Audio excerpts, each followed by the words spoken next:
Boa noite, que Jesus nos ampare e auxilie. Agradecidos estamos por essa oportunidade abençoada. Nossas vibrações amorosas pelos que sofrem, encarnados e desencarnados. Pedindo a Deus e a Jesus, com fé, confiança e esperança, por toda a humanidade. Pai nosso que estás no céu, santificado seja o teu nome. Venha a nós o teu reino, seja feita a tua vontade, assim na terra como no céu. O pão nosso de cada dia dá-nos hoje. Perdoa, Senhor, as nossas dívidas, assim como perdoamos aos nossos devedores. Não nos deixes cair em tentação e livra-nos do mal. Que assim seja, Pai. Graças a Deus e graças a Jesus. É possível encontrarmos pessoas, até mesmo muito jovens, que trazem uma tendência, que encaram a vida com pessimismo, derrotismo. Nada dará certo, pensam. Enxergam as coisas pelo lado desfavorável, esperam sempre o pior. E outras, pelo contrário, veem com otimismo e esperança, muitas vezes com uma idade já bem avançada, demonstram ali, mesmo diante dos percalços da vida, alegria, gratidão e fé em Deus. Vamos ver do Evangelho segundo o Espiritismo por Allan Kardec, no capítulo 5, Instruções dos Espíritos. No item 20, a felicidade não é deste mundo. É pelo espírito François-Nicolas Madeleine. Paris, 1863. Não sou feliz, começa ele. A felicidade não foi feita para mim, exclama geralmente o homem em todas as posições sociais. Isto prova, meus caros filhos, melhor que todos os raciocínios possíveis, a verdade desta máxima do Eclesiastes. A felicidade não é deste mundo. Com efeito, nem a fortuna, nem o poder, nem mesmo a juventude em flor são condições essenciais da felicidade. Digo mais, nem mesmo a reunião destas três condições tão cobiçadas, pois que ouvimos constantemente no seio das classes privilegiadas, pessoas de todas as idades lamentarem amargamente a sua condição de existência. Diante disso, é inconcebível que as classes trabalhadoras invejem com tanta cobiça a posição dos favorecidos da fortuna. Neste mundo, seja qual for, cada qual tem a sua parte de trabalho e de miséria, seu quinhão de sofrimento e desengano, pelo que é fácil chegar-se à conclusão de que a terra é um lugar de provas e de expiações. Assim, pois, os que pregam que a terra é a única morada do homem, e que nela, e somente nela, e numa única existência, lhe é permitido alcançar o mais elevado grau de felicidade que a sua natureza comporta, iludem-se e enganam aqueles que os ouvem. Basta lembrar que está demonstrado, por uma experiência plurissecular, que este globo só excepcionalmente reúne as condições necessárias à felicidade completa do indivíduo. Num sentido geral, pode afirmar-se que a felicidade é uma utopia, a cuja perseguição se lançam as gerações sucessivamente, sem jamais a alcançarem. Porque, se o homem sábio é uma raridade neste mundo, o homem realmente feliz não se encontra com maior facilidade. Aquilo em que consiste a felicidade terrena é de tal maneira efêmera para quem não se guiar pela sabedoria, que por um ano um mês, uma semana de completa satisfação, todo o resto da existência se passa numa sequência de amarguras e decepções. E notai, meus caros filhos, que estou falando dos felizes da terra, desses que são invejados pelas massas populares.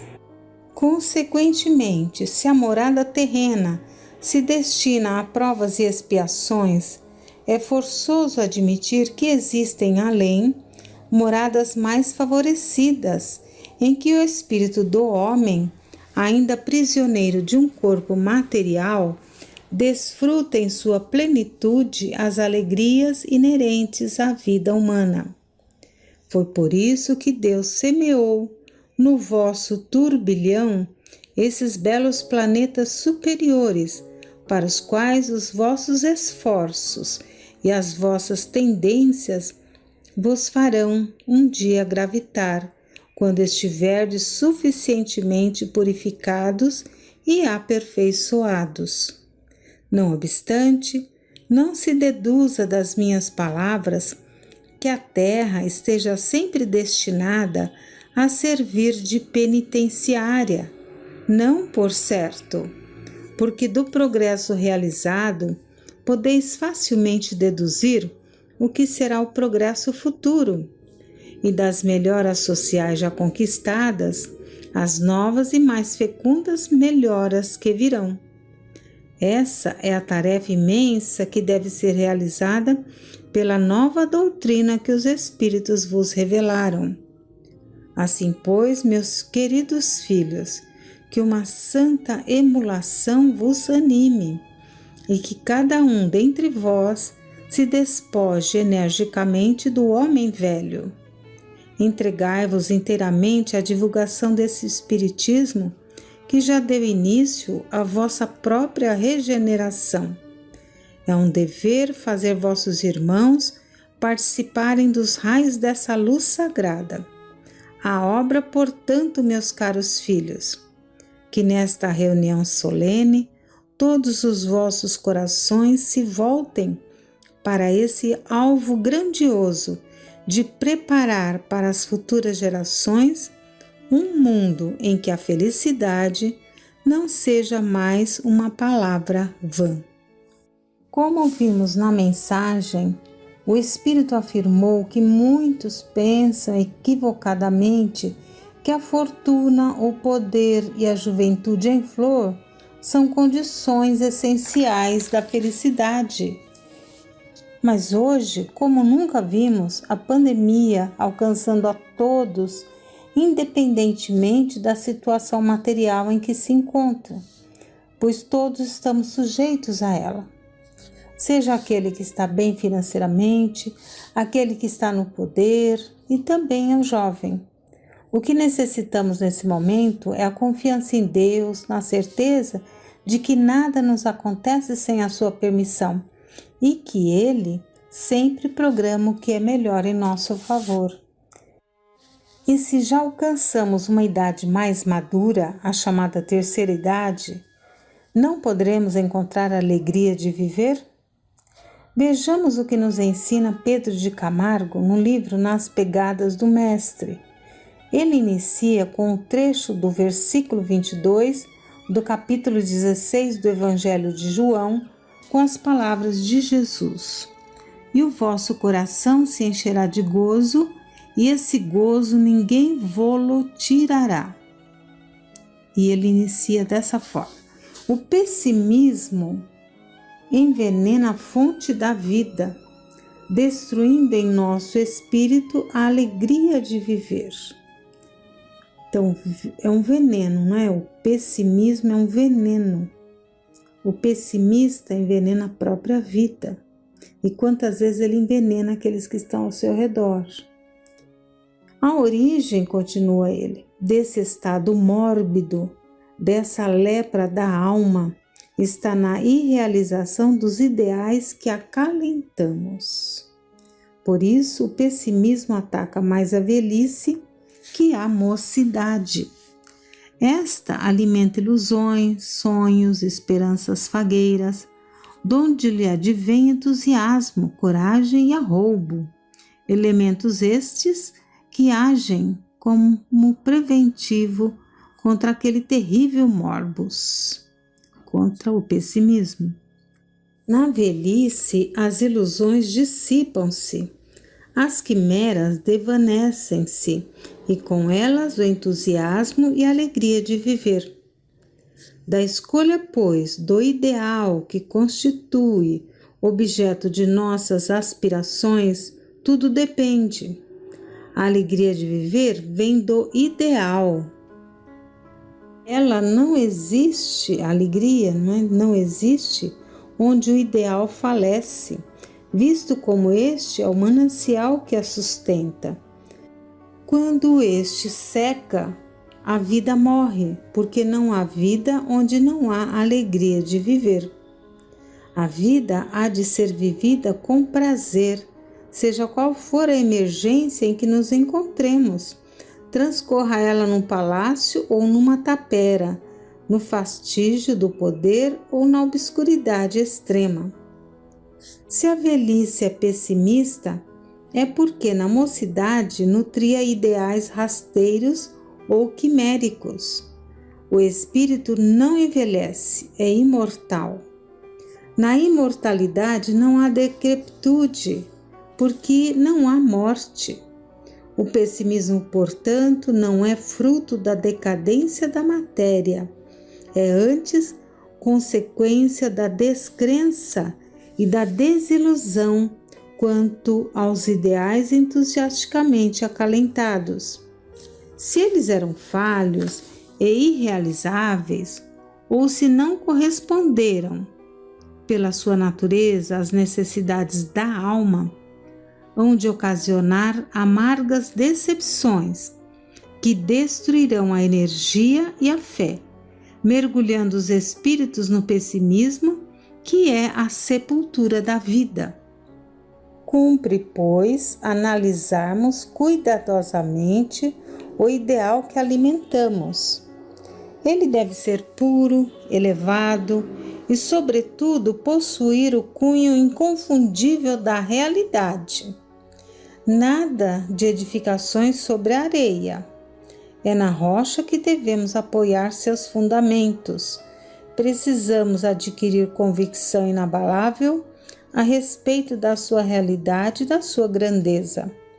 A convicção vem da prova. À medida que formos consumando nosso ideal, nossa alegria de viver há de aumentar de intensidade, suportando todas as lutas, todas as provações, todos os reveses. A alegria de viver será em nós indestrutível, segundo assevera o Mestre. E o vosso coração se encherá de gozo, e esse gozo ninguém vô-lo tirará. O ideal, de onde emana essa fonte perene de gozo e de vida, não é deste mundo. Seu reino não é daqui. Havemos de realizá-lo dentro e não fora de nós. No mundo teremos tribulações, porém, com o ideal, venceremos o mundo. Não devemos impressionar-nos com as maldades e as corrupções do século. O reino da justiça e do amor deve ser um fato em nosso interior, no recesso de nossos corações. Os escândalos de que o mundo é pródigo abatem as energias morais, predispondo ao pessimismo. Mas, se considerarmos que o reino de Deus nada tem com o exterior, não seremos atingidos pelos escândalos, por maiores que eles sejam. Ainda que se multiplique a iniquidade, nossa fé não arrefecerá. O ideal supremo, único, digno de nossas aspirações, nos fará perseverar até o fim, sem temores nem desfalecimentos. Nossas almas permanecerão no estado de otimismo contínuo, correspondendo a tal fonte de água viva que do nosso interior fluirá para a eternidade, conforme Jesus disse à samaritana. Otimismo contínuo, diz Vinícius. Se acalentarmos um ideal realizável com as aspirações no bem em nosso interior, em nosso coração, por maiores que sejam nossas lutas, teremos esse otimismo contínuo, concretizado nesta água viva que Jesus nos oferece. E Joana de Ângeles nos fala sobre a velhice através da psicografia de Divaldo Pereira Franco, no livro Episódios Diários. Então ela diz: a vida para desenvolver-se exige energia. O envelhecimento, resultado do desgaste energético, é fenômeno natural. Envelhecimento é fenômeno natural. Irreversível, a idade conquista espaço no organismo humano, combalindo-lhe as forças e conduzindo-o à desencarnação. É natural. Apesar da importância de serem preservados a juventude interior, o entusiasmo pela vida, as ocasiões de prosseguir servindo e iluminando-se, isso não descarta o fenômeno da velhice. Então, apesar da pessoa ter aquele otimismo, não é? A juventude interior, entusiasmo pela vida, prosseguir servindo e iluminando-se, claro, a velhice chegará. Cada minuto que passa adiciona consumo à máquina orgânica, impondo-te sisudez, maturidade, consciência responsável. A velhice é quadra abençoada da existência planetária, que nem todos têm oportunidade de alcançar. Então, nem todos alcançam a velhice. E ela é uma quadra abençoada da existência planetária. Tem uma finalidade, não é? O espírito amadurece na experiência, nas lutas, no conhecimento, na convivência. Prosseguindo, repositório de experiências é o campo de sabedoria a serviço da vida. Respirando e agindo, estás envelhecendo. Pensa nisso. Vive desse modo, programando a tua terceira idade jovialmente, a fim de não ser escolhido pela amargura e o dissabor, quando as forças te apresentarem diminuídas, portanto em decadência. O pior da velhice é a forma refratária com que muitos a consideram ingratamente. Então, se não aceitamos a velhice, estamos contra a lei da vida, uma lei natural. Por que essa insubmissão? Por que essa rebeldia diante da lei da vida, a lei de Deus? E o espírito é imortal, o espírito não envelhece. Vamos ver palavras do ministro Sânzio que André Luiz nos traz no livro Ação e Reação, pela psicografia de Chico Xavier. O espírito está falando sobre a alma. Então ele diz: com o tempo, a alma desabrocha ao sol da eternidade, cresce em conhecimento e virtude, floresce em beleza e entendimento, e frutifica em amor e sabedoria.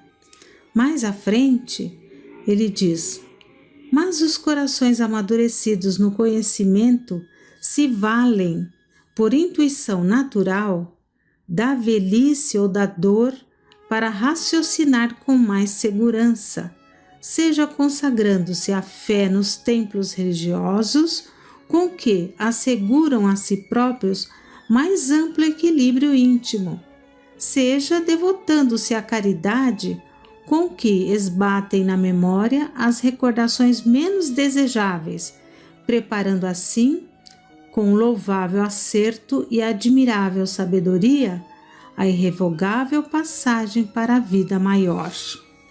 Então é dessa forma, já na idade madura, quando as atividades profissionais ali decrescem E quando temos mais tempo ali para nos dedicarmos às leituras, aos estudos, à prática da caridade, com a alegria de viver, nos preparando para o retorno à verdadeira pátria, a pátria espiritual. Que Deus nos abençoe.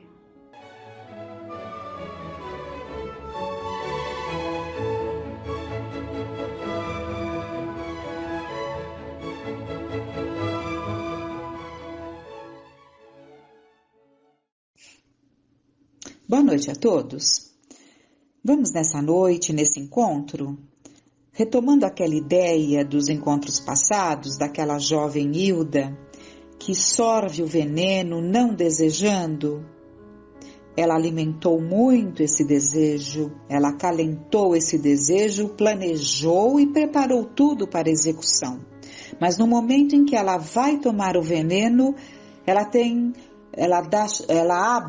dá uma abertura e consegue sentir, perceber um clarão, uma lucidez se fez e ela desejou não tomar aquele veneno. Naquele momento ela teve plena consciência de que ela não deveria fazer aquilo, mas a voz insistia de uma forma repetitiva, hipnótica: você deve beber. Ela já tinha essa ligação, não conseguiu resistir a essa subjugação.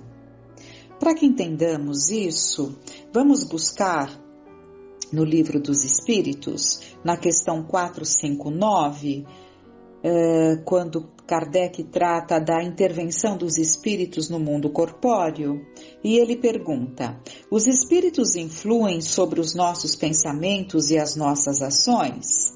Nesse sentido, a sua influência é maior do que supondes, porque, muito frequentemente, são eles que vos dirigem. Na questão seguinte, temos pensamentos próprios e outros que nos são sugeridos? Vossa alma é um espírito que pensa. Não ignorais que muitos pensamentos vos ocorrem a um só tempo sobre o mesmo assunto, e frequentemente bastante contraditórios. Pois bem, nesse conjunto há sempre os vossos e os nossos, e é isso que vos deixa na incerteza, porque tendes em vós duas ideias que se combatem. Evidentemente que aquele que já se encontra numa condição melhor, né, que já é bom, que já tem a bondade no seu coração, que já tem o senso de justiça, ele não vive essas ideias contraditórias que se combatem.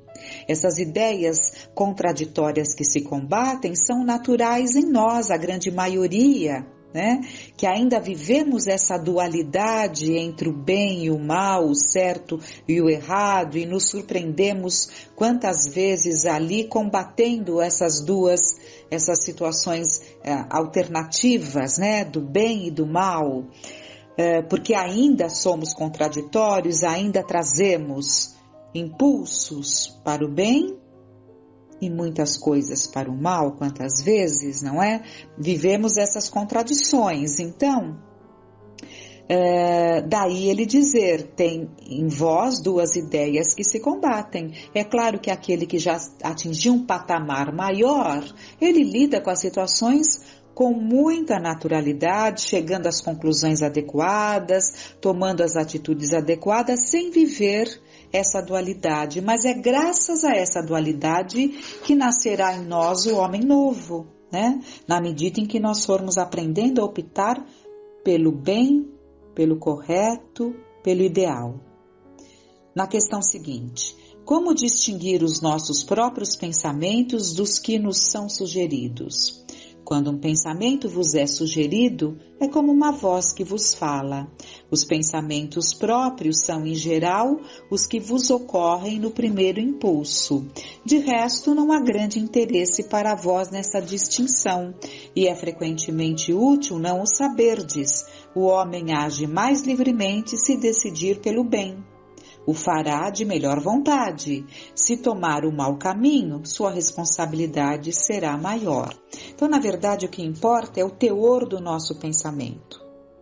Quando temos ali, eles afirmam aqui que normalmente o primeiro pensamento é nosso, porque vem de nós. Então, se a nossa índole é boa, é para o bem, é natural que primeiro venha um pensamento do bem, um pensamento correto.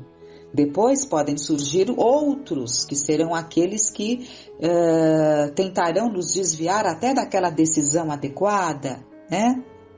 Ou o contrário, se temos uma índole para o erro, para o mal, vem aquele pensamento mal e podem vir outros sugerindo o bem, né? Então, realmente, são duas situações, mas o que importa é o teor daquele pensamento, que fiquemos sempre com o pensamento do bem. Esse é o ponto que temos que estar atentos. Mais adiante, Kardec vai falar, quando ele trata dos possessos, ele fala: pode um espírito momentaneamente revestir-se do invólucro de uma pessoa viva, quer dizer, introduzir-se num corpo animado e agir em substituição ao espírito que nele se encontra encarnado? O espírito não entra num corpo como entra numa casa.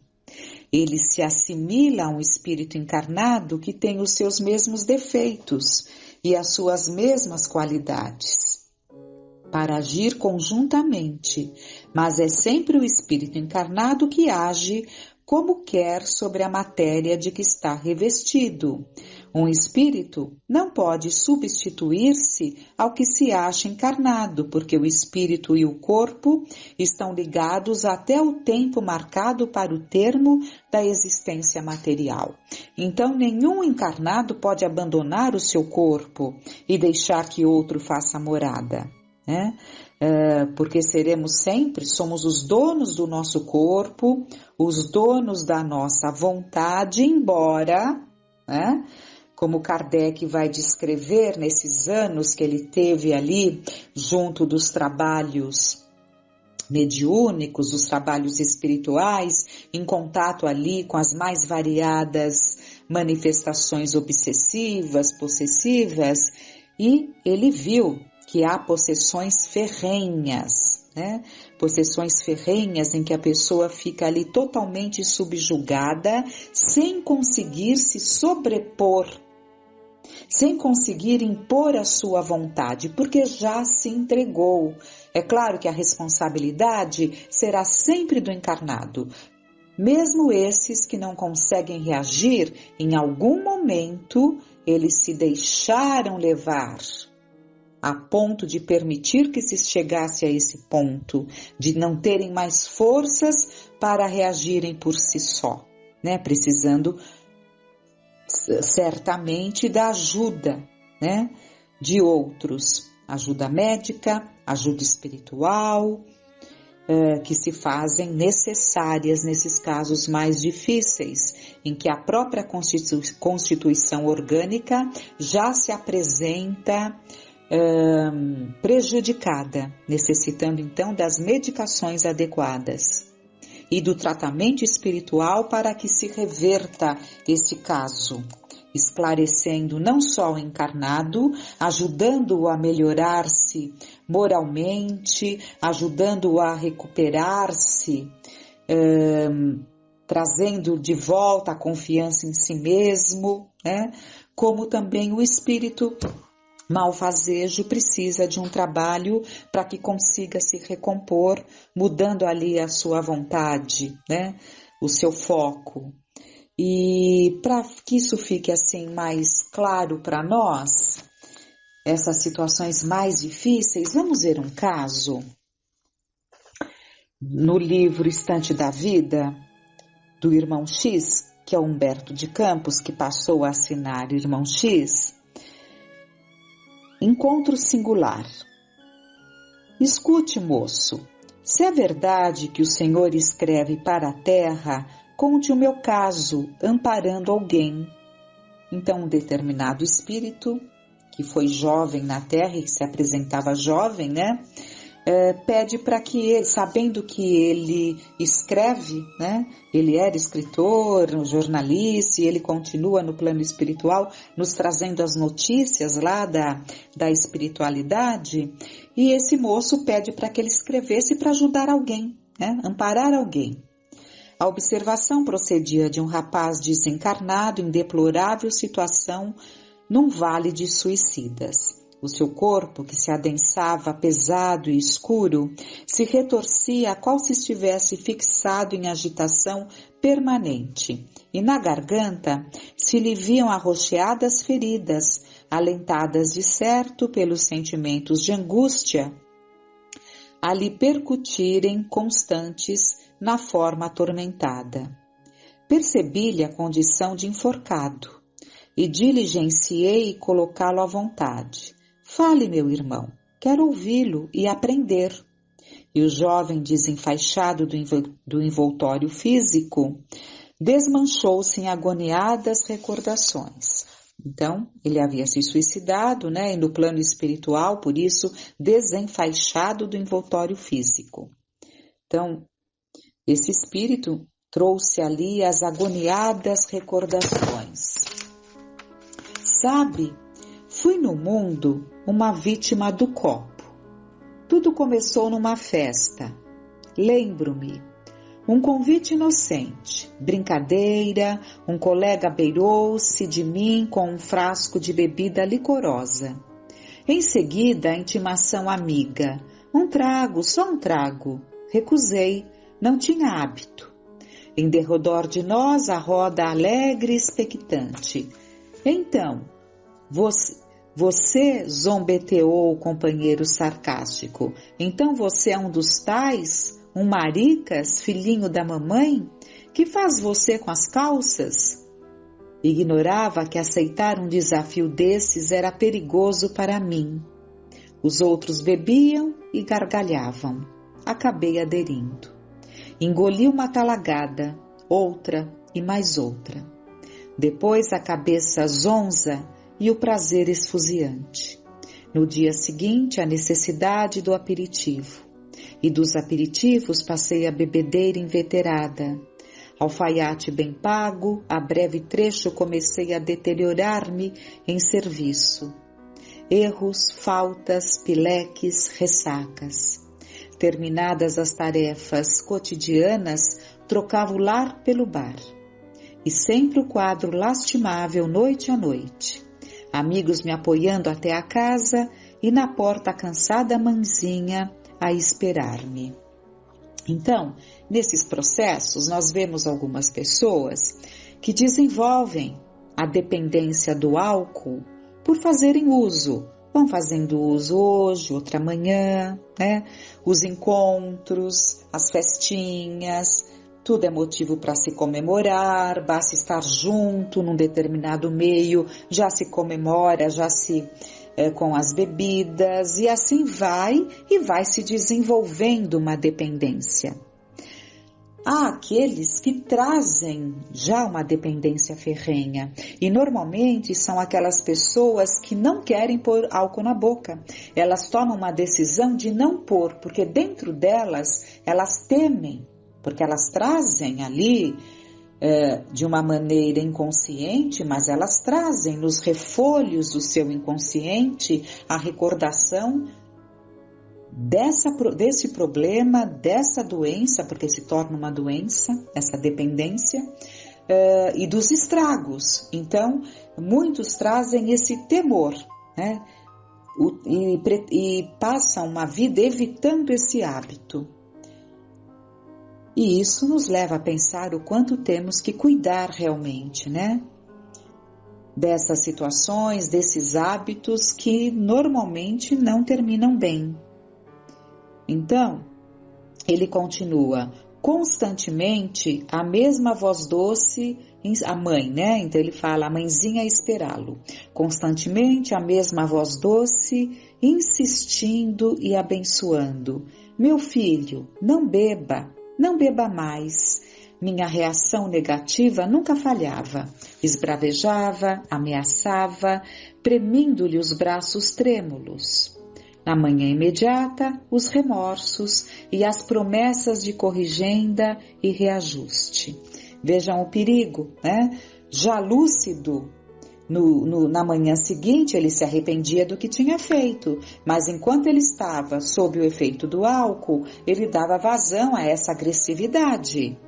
Uma agressividade que ele tinha, mas potencializada pelo álcool, pelas ligações, né, que se fazem intensas. Em sobrevindo à noite, porém, novas carraspanas e disparates. Em várias ocasiões, ao despertar, surpreendida, pratos e copos. Em várias ocasiões, ao despertar, surpreendia pratos e copos quebrados e a informação estranha de que fora eu o culpado, e ele não se dava conta. Para ele aquilo era estranho. Estivera em pavoroso delírio, perpetrando desatinos e violências. Então ele ficava sabendo do que havia acontecido na véspera. Aborrecia-me, arrependia-me. No entanto, a sede de álcool sempre mais forte. As ocorrências infelizes se sobrepunham umas às outras, até que um dia acordei no cárcere. Então vejam, ele não se deu conta, ele acorda na prisão. Por quê? Por que a prisão? Horrorizou-me a resposta do guarda. Você é um assassino. Eu? Um assassino? E o guarda diz, sim, você, seu bêbado. Você matou. Solucei esmagado de sofrimento. O peito parecia arrebentar-me e gritei, meu Deus, que será de minha mãe? Aí veio a revelação terrível. Foi ela própria que você destruiu. Sua mãe, sua vítima. Não acreditei. Pedi provas. Levado à residência sob a custódia de alguns soldados, ainda pude vê-la cadaverizada na urna. Mostrava na garganta os sinais de estrangulamento. Em torno de nós, as testemunhas. Os que me haviam visto de perto com os dedos cravados na carne materna em momento de insânia. Ajoelhei e gritei debalde, gritei em vão. Recolhido à cadeia, positivamente dementado, aguardei a noite alta e, aproveitando algumas tiras de cobertor, enforquei-me. Então, ele havia cometido um homicídio, por não suportar, acaba cometendo um suicídio, um segundo crime. Porque nós temos que, por mais difíceis que sejam as situações criadas por nós, com a mesma coragem que nós tivemos de agir, porque necessita coragem, nós temos que ter para remediar, para reparar, para suportar as consequências daquilo que nós fizemos. Mas infelizmente ele acaba se enforcando. Desde então, sou um farrapo que vive, uma chaga que pensa. O infeliz que o Senhor está vendo, ai de mim, se minha história triste pode servir a benefício de alguém, fale dela aos outros, aos que se acham no caminho terrestre, na bica da invigilância ou do desespero. Ele termina então o depoimento dele e irmão X coloca: anotei ali mesmo o episódio amargoso que alinhavo nesta crônica e deixo o relato com as próprias palavras do desventurado protagonista em nossa apresentação do assunto para estudo e reflexão dos amigos reencarnados que porventura nos leiam. Entretanto, recordando o meu próprio ceticismo no tempo em que estadeava o enxudioso uniforme carnal entre os homens do plano físico, não estou muito certo de que alguém possa realmente acreditar em nós. Então o irmão X coloca, eu já vi várias crônicas dele quando nos relata essas situações reais, que ele fala que se contassem para ele quando ele estava aqui, provavelmente ele não acreditaria. E assim muitos de nós não damos o devido valor a esses depoimentos dessas almas que nos falam, desses espíritos que nos falam, nos alertando, nos acordando para que também nós não passemos pela dor que eles criaram para si mesmos.